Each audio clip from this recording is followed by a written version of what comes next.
up, guys? It's your boy, Barca Boy 103. Today we're going to be doing the match preview for Barcelona versus Real Valladolid in La Liga. A big opportunity here for Barcelona to make it 4 out of 4 wins to start off the league campaign ahead of the September international break. This will be the final match before we have a little 2-week international break, 2-week break from Barcelona, just having them back only for 2 weeks. This is going to be the season, just 2 weeks on and off, on and off, on and off. But we're back home at the Montjuïc, and it's a great opportunity here to really put a stance on the La Liga title race. But before we get into it, make sure you guys smash that like button down below. Let's try to get to 200 likes in this video. Be very much appreciated. Also, if you're new, make sure to subscribe down below if you haven't already, and let's get into it. Kickoff time for this match will be taking place at 5 p.m. local time, so we do have a very early kickoff to normal tomorrow in La Liga, and this match, of course, will be taking place at the Lluís Campos Stadium in the city of Montjuïc, and the referee for this match has also been confirmed. On the pitch, it will be Ricardo Escuderas, and on the VAR, it will be Carlos de Cerro Grande. Let's start off by taking a look at the league table, where Barcelona are undisputed, sat right now in first place in La Liga on 9 points after the first 3 matches. We've got 3 wins, of course, all of them being 2-1. I tell you what, I'm pretty surprised we're top of the table right now. We've had, I think, the more difficult run of games compared to Atletico and Real. You know, we had to play Bilbao, go to the Mestalla, go to Vallecas, where we struggled a lot over recent years. Madrid went to play Mallorca, Las Palmas, and Valladolid. Atletico Madrid played Espanyol. Villarreal is a tough game. I forget who the other one is off the top of my head. So to be fair, we had, I think, the more difficult opening 3 games compared to our rivals. Yet we are top, and they are not. Both Atletico Madrid and Real Madrid drop points again. 0-0 draw against Espanyol for Atletico, and a 1-1 draw last night, Real Madrid and Las Palmas. What does that mean? We're already 4 points clear of the 2 sides from Madrid. This is absolutely huge, and you know what? It can even get bigger this weekend. And do you know why? If you take a look at the 2 teams and who they'll be facing this weekend. Firstly, Atletico Madrid are traveling to the San Mamés to play Bilbao. That right there has a draw written all over it. And you know what? Athletic Club have not had the best start to their league campaign, so they're going to be really pushing to get a result at home. Real Madrid will be hosting Real Betis at the Bernabeu. Again, that's going to be a good game, and with it being at the Bernabeu, I do expect Madrid to get 3 points, but Betis are a good side, and they could maybe cause some sort of upset. So 2, games there, very, very difficult for the 2 Madrid sides, and we have, a Valladolid at home, and we do play first as well, so the pressure can definitely be put on our title, opponents. I think Madrid play on Sunday. I think Madrid play a few hours after we do tomorrow. So huge opportunity here, not only go 4 for 4, 12 points heading into the international break, but even maybe 5 points clear of the Madrid sides going into the international break as well. Mentally and with the confidence and momentum, this is absolutely huge. And this again is important when you're not a title favorite and your squad is not a super team compared to the other 2. Starting off well, implementing the pressure immediately is absolutely massive, and hopefully we can continue this momentum. Now, if you take a look at our opponents in Real Valladolid and where they're currently standing in the league table, they are currently sat in 11th place in La Liga on 4 points after playing 3 matches. They have 1 of each, 1 win, 1 draw, and 1 loss. For their squad, their ability, and their kind of expectations, pretty good start. The fact they've gotten a win very early on was not too bad. Again, they're sitting around mid-table right now, but again, from I would say 10th down, is going to be flopping and chopping and changing every single day until there's kind of a set piece going to be holding on for it. So again, with them being 11, it doesn't really mean much, but again, the most important thing is that they do have a win in their opening 3 fixtures. Let's now take a look at our opponents in Real Valladolid. Of course, Real Valladolid, one of the 3 newly promoted sides, they of course got relegated the league season that we became champions, and they've just come back up right away immediately. So they are, technically classed as a newly promoted side, but I think they're kind of, a decent, mainstay lower end team in La Liga. Now, the last time we faced them, of course, was in that season where we did win the league title. We did lose to them 3-1. I remember this game very, very well. It was the third last game of the season. I was in Barcelona when this game took place. I was watching it at a local bar. God, were we shy. I think Christian own goal. Yeah, I can see the timestamps here. Christian own goal very early on. We were just wank. I mean, we won the title at this point. There's nothing to play for. I get it, but we were absolutely diabolical in this game. I remember Kyle Larin scoring as well, but I mean, we can't really judge it off that too much. If you look at the players in this team, I mean, 1, 2, 3, 3 players no longer here. If you go 4 players not going to be playing this game. So, I mean, the squad hasn't really changed too much, but it's still pretty changed a little bit. So, I mean, we lost to them the last time we faced them, so that can hopefully give them some sort of confidence and momentum, but it was, of course, away from home. Now, if you take a look at Valladolid's last 5 matches in all competition, in the last match they drew 0-0 with Leganes. They lost to Real Madrid 3-0. They beat Espanyol, gets in, 1-0. They beat Toulouse in preseason 2-0, and they lost to Derby County in preseason 2-1. Of course, we don't care about preseason. Let's take a look at their opening 3 matches in La Liga, starting off with a win against Espanyol. So a win against another team that was in the Segunda with them. Getting a, that result early on is absolutely huge for them, and because of that, they're sitting right now, like I mentioned, in the league title race. Yeah, in the league title, in the league table side, they're sitting mid-table, so pretty good for them. You can see how they play. They played the 5-4-1, so pretty jammy. If you ask me, they were at home, so of course definitely a big advantage for them, but they're facing a team that's very much on the same level as them, so it's going to be a tight game, and they end up nicking it 1-0. Sensational. Next game is their 3-0 clapping against Real Madrid. Now, of course, if you're following this game after Madrid dropped points against Mallorca, everyone's watching this game pretty closely. From the Madrid side, super team, not being convincing. They of course scored 1-0 Valverde in around the 55th minute, so they went almost the first hour Valladolid without conceding. Then they conceded twice near the end with Brahim Diaz and Endrick scoring. So Valladolid did make it difficult, so we can definitely expect some sort of a similar encounter. The silver score team says 4-1, 4-1, but it was definitely, I think, a 4-5-1 from the game I was watching. Darwin Mashish there on the left-hand side, trying to create danger.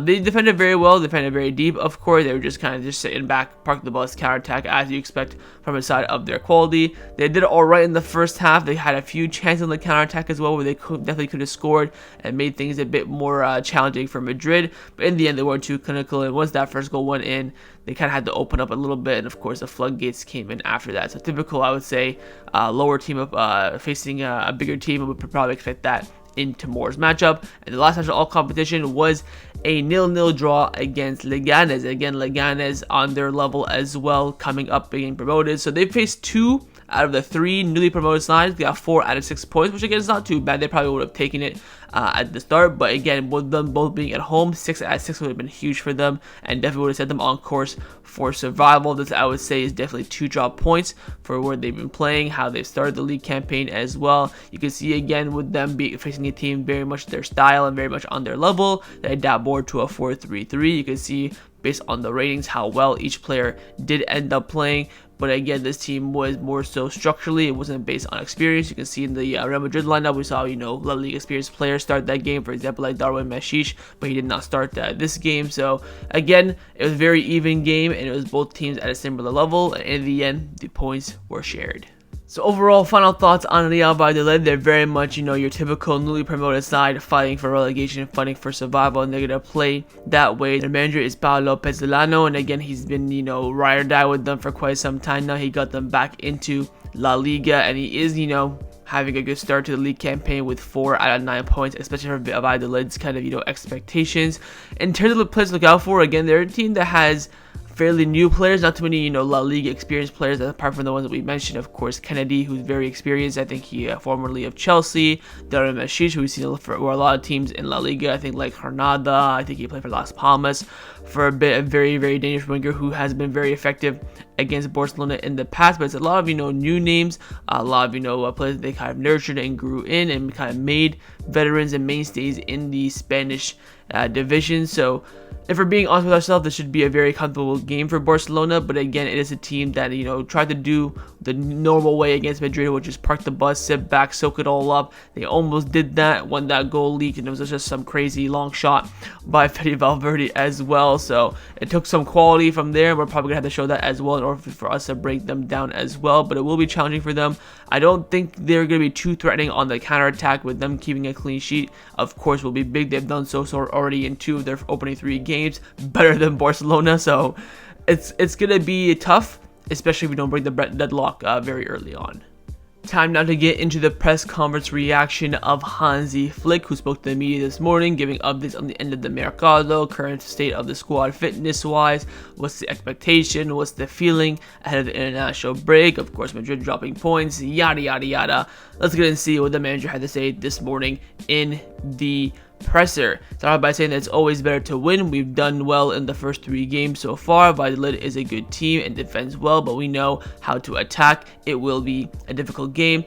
He said, as on the transfer market, said that I don't focus on that. I signed to be the coach here and I knew what we have. I'm happy with the team. We did very well against Rayo. We'll miss Bernal a lot. It's surprising how he learned to play in our system, how quickly as well. What he's done is incredible, and now we have to replace him with what we have in the team. And then as on Eric Garcia, saying that yes, I can confirm that he will continue at the club, so he won't be not leaving at any point today. His natural position is center back, but he's good to have. It's good to have players who can play in several positions. We have to adapt, and it's good to have players like Eric or even Raphinha, for example, up front who can play other positions. Eric will have to play as a center midfielder going forward. Then as on Madrid's start the La Liga season, saying that it will be a long season. I don't care too much about the current situation. I'm focusing on Barcelona. I hope that tomorrow we can do well again. Today we have prepared ourselves again. We had hard training sessions. We are looking forward to the match against Valladolid, and we are ready to play. Then as on Barcelona's pursuit for Jonathan Tah over the past few days, saying that we have to accept the situation. If a player is not here, there are a lot of rumors in the world of football. If a player arrives, I'm happy, but tomorrow we'll have a starting 11 and 5 changes. It's not a complicated thing. The issue is knowing which player I have available tomorrow, and we'll have around 8 on the start of the season so far. Flick said, I don't have to talk about myself. What you can see with my staff is that we have a very special mentality. I love these players that I have. They are very professional. I admire this team. After the victory against Rayo, I was surprised by how the players supported Marc Bernal. I feel very proud of the team's reaction with the mentality that they have. It's fantastic. You can only win if we have this mentality as a group. We are united. Whatever happens, we will face it all together. And then what improvements the team needs to make, and it's very important that the team is really into the game from the start. Yes, please, we cannot wait just for 10 minutes to then really start getting into the game. Then we have a lot of confidence in the second half. We're at 100%, and that's what I want for this team. It's necessary. It's the basics of our idea. The quality that the team has is fantastic. Oh my god, can we please start a game well? We didn't start against Valencia well, didn't start against Bilbao well, didn't start against, of course, Rayo well either. So hopefully, he knows the problem. Let's hopefully implement the changes needed. Then as on Frankie de Jong, his situation, when he's going to return, yada yada yada, saying that with Frankie, I hope he doesn't need surgery. Now again, I have to reiterate this. If Frankie de Jong does conservative treatment now for about 4 or 5 months, then needs surgery, he will be out for 5 months after the surgery. So if he does surgery, he's out for the season.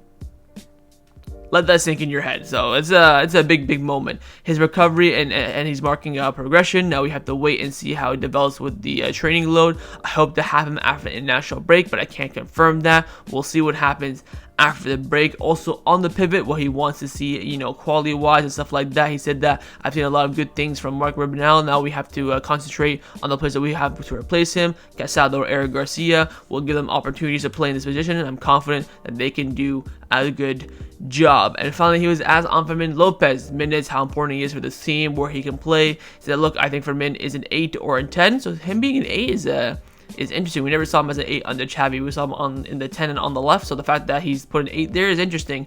He arrived late from the rest of his teammates. That's the reason why he hasn't been playing from the start. The season is very long, and when he has come in, he has shown that he can. And when he has come in, he's shown his quality. It's true that he has not been a starter, but he has the quality to be in the starting 11 going forward. And that concluded Hansi Flick's press conference reaction ahead of the match against Real Valladolid tomorrow. Let's now get into the lineup prediction. We're going to start with the manager, of course, Hansi Flick. I'm going to try my best to predict his lineup. I think it will be pretty straightforward to predict unless he does a huge entire 360 and, hits everyone like an RKO out of nowhere. But I think you will go with this lineup on the screen right now. He'll go with Ter Stegen in goal, a back four of Kounde, Cubarsí, Inigo Martinez, and Alejandro Balde. Midfield three of Marc Casado, Pedri, and Dani Olmo, and a front three of Lamine Yamal, Raphinha, and Robert Lewandowski. Of course, the three changes from the last game. Gerard Martin, Marc Bernal, and Ferran Torres drop out, and then Alejandro Balde, Marc Casado, and Dani Olmo do come in. I would love to see Flick rest one or two of the players that have been playing a lot of minutes in the first three games. I'm looking at Lamine Yamal, I'm looking at Raphinha, I'm looking at Pedri, I'm looking at Lewandowski, I'm looking at Cubarsí, I'm looking at Kounde, I'm looking at Inigo. Out of those players, I would love to see at least one of them rotated, especially ahead of the international break. You have to be very cautious with minutes right now. Yes, fully fit, we have a very good squad with a lot of good depth. Right now we don't have that because we do have a few players injured, so being careful with the top players that you do have will be important. After the international break, you have big La Liga games, you have Clasico, you have Champions League, so you got to be very, very cautious. So I'd love to see some sort of rotation a little bit for those kind of players. But again, technically on paper he is making three changes. Gerard Martin coming out, tactical, Bernal out for the season, and of course Ferran just shite, if we're being completely honest. So I think he will go with this team, but I do hope that he will make one or two changes from this team to give some players some much needed rest. But that's the line that I think that Hansi Flick will select for this match. But of course, in the comments down below, let me know what you think Hansi Flick will go with.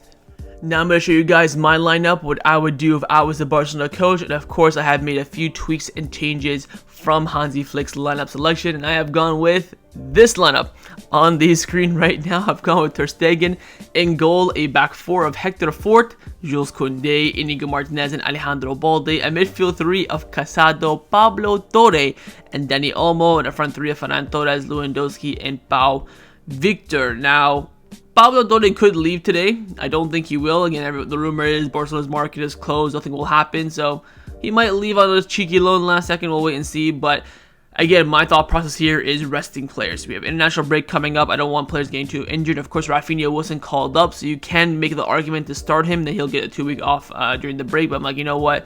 I'm not risking it for the biscuit. Firstly, in the back line, I want to rest one of Cubarsí or Inigo. I've gone with Cubarsí with his minutes in the Olympics and stuff like that. And I've moved Kounde over just to see him play at center back again. Let's see if he still has the quality. We'll see if he still, has he really, mind shifted completely to a fullback. And also, we have no center back option, but we do have a right back option in Hector Fort. So that was my mindset there, to rest a center back, move the right back to center back, and then bring in a right back. I would go Pablo Torre in the midfield. Again, he had really good minutes in preseason, played well. We have not seen him in Joan Gamper, a couple minutes only, and then nothing against Valencia, Bilbao, or Vallecano. And again, I think he is the replacement for Pedri. I don't want to give Pedri too many minutes after him coming off the back of that injury. I want to be very cautious with him. I would start Casado, of course. Casado did not play against Bilbao or Vallecano. Of course, Dani Olmo will start. In terms of the wide men, I'm resting Lamine Yamal like no tomorrow, and we have no one else right now apart from Ferran. Of course, we do have Raphinha, so you could make the argument playing Raphinha out wide, but I'm going to rinse Ferran for his minutes against, a crappy side like Vallecano. I would keep Lewandowski in because, again, he's a striker, so he needs sharpness, he needs confidence, he needs goals to really keep up his, momentum. I've gone with Pau Victor on the left because, again, we don't have no one else. Ansu Fati is not back yet, so we have no natural wide men. You could maybe say Unai Hernandez, but that's kind of outrageous and egregious to say the least. But this is my lineup, but lots of Spanish players, and a Polish and a Frenchman and a German, so it's quite crazy. But this is the lineup that I was like for this match. But of course, in the comments down below, let me know what you would rather pick, my lineup or Flick's lineup. Time now for my score prediction. What do I believe the result will be in this match? In the first three games of La Liga season, I predicted all of them would be a 1-1 draw, and we've ended up winning all of them 2-1. Today, I'm going on the confident side. I am going to be predicting Barcelona to win this game, and I've gone with Barcelona winning this match by 2-0. I do think we will keep a clean sheet in this match. I think if we really just, get that clean sheet going into halftime, I'll be super, super confident. And I think Barcelona, of course, will score goals. We're on a good moment. We have some confidence. Our squad, of course, is much better than Valladolid. Valladolid don't really look the greatest in retrospect to the, topper sides in La Liga. We're at home as well. Final game for the international break. This has a win written all over it. Of course, drop points would be terrible. Wouldn't say be catastrophic because again we do have some sort of cushion against the two Madrid sides, but it would be nice of course to keep that going and drop points against a more difficult side, a more difficult maybe even stadium as well, not to Valladolid at home. But I think this is a very, very important game to get that clean sheet. Again, first 3 games, no clean sheets. We've conceded 3 goals, and they've all been kind of, the one chance in the game for our opponents. Hugo Dodo, the Sunset penalty, Unai Garcia's chance against for Vallecano, all kind of been like their 1 or 2 chances of the game that we are conceding. So a clean sheet here will not only give the defense confidence, but also Ter statue as well. And let's see if we can not concede in this near post in this game. But overall, of course, confidence high. You've won the first 3 games, very difficult games, as well as your first kind of easy game. And I do think Barcelona will win this matchup. Barcelona will win this game by 2-0. But of course, in the comments down below, let me know what you think the score line will be. So that was my match preview for Barcelona versus Real Valladolid in La Liga. Hope you guys enjoyed this video. If you did, of course, make sure you drop a like down below, and of course in the comments down below, let me hear your thoughts on everything we discussed. But the main thing I want firstly, of course, is your score prediction, and secondly on those lineups. Firstly, would you rather pick my lineup or Flick's lineup? What do you think Flick will go with? What would you go with? You're the manager. Leave me all your thoughts down below, and of course, make sure you guys subscribe down below as well if you haven't already. And I will see you guys tomorrow for the live watch along. Set their reminder on the screen and come and join me, watch the game with me, follow after the match by my match reviews. I'll see you guys tomorrow. Hopefully we can make it 4 out of 4 wins, 12 out of 12 points, and go into September international break as absolute ballers. Take care and Forza Barca.